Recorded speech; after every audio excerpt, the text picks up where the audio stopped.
Okay. Okay. Hello, everybody. My name is Esther. Now I'm going to present to you guys my informative speech. So, nowadays, I feel like everybody should get to know their other halves. In other words, before having a emotional, physical, and intimate relationship. And the reason being is because have you guys ever heard of infections or viruses?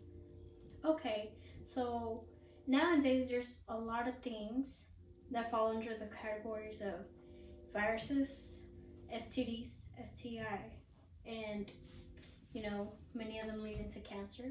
So I will be talking to you guys about what you can do to prevent cervical cancer, uterine cancer, ovarian cancer, and vaginal cancer, and pelvic inflammatory disease. I will give you guys the signs and the symptoms and treatments, what you can and what you can't do when you find out you have one of these diseases. So what would you guys do if you find out that you are born with a virus that causes cancer? You would freak out. So this is when a scientist by the last name of Papanicolaou came with the conclusion and the perfect and most accurate cervical cancer screening. So Dr. Papanicolaou noticed that a lot of women were having cervical cancer, but he could not figure out what was going on.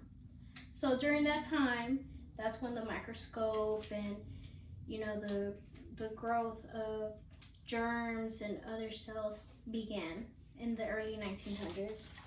So what he did was invent what you call the saddle brush. It looks like a horse saddle, and he created the cytology brush. The cytology brush is to collect cells from the cervix and the vagina.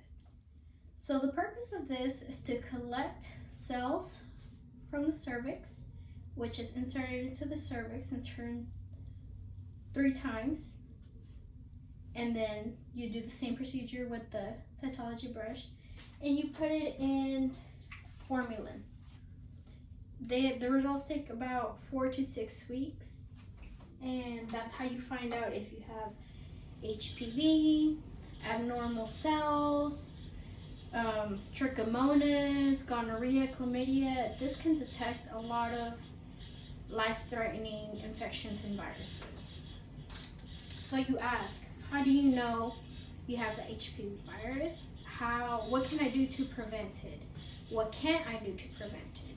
So the big step is the 3 shots that we take between the ages of 11 to 15 to prevent the HPV virus.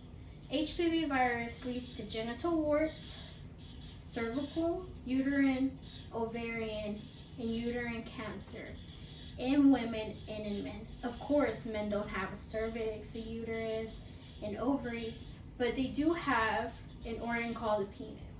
And with that penis, they get genital warts, which are cancerous and can lead to death. Both men and women are born with it. So it's not just women, it's women and men.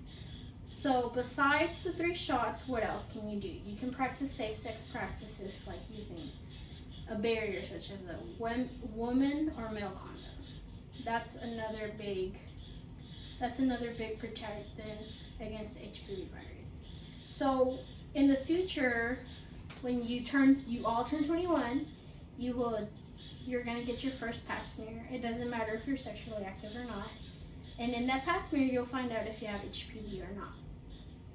So after you get your results and everything's normal, then you come back, you get your pap smear in the next 3 years. So don't freak out if you have HPV because everybody has it. It's not just one certain person. It's not like HIV. It doesn't kill you, but it can kill you if you don't get treated and don't get screened for cancer or any of that. So in conclusion, HPV is a virus that everybody has. It can cause pelvic inflammatory disease, which can lead into infertility, which means you can have babies. And then you can also get screened for STDs when you get screened for the HPV virus, which is really helpful because you can get treatment for all of those.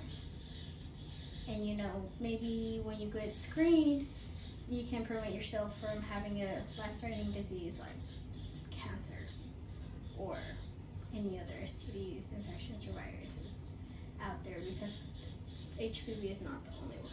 There's many more out there. Alrighty. Thank you.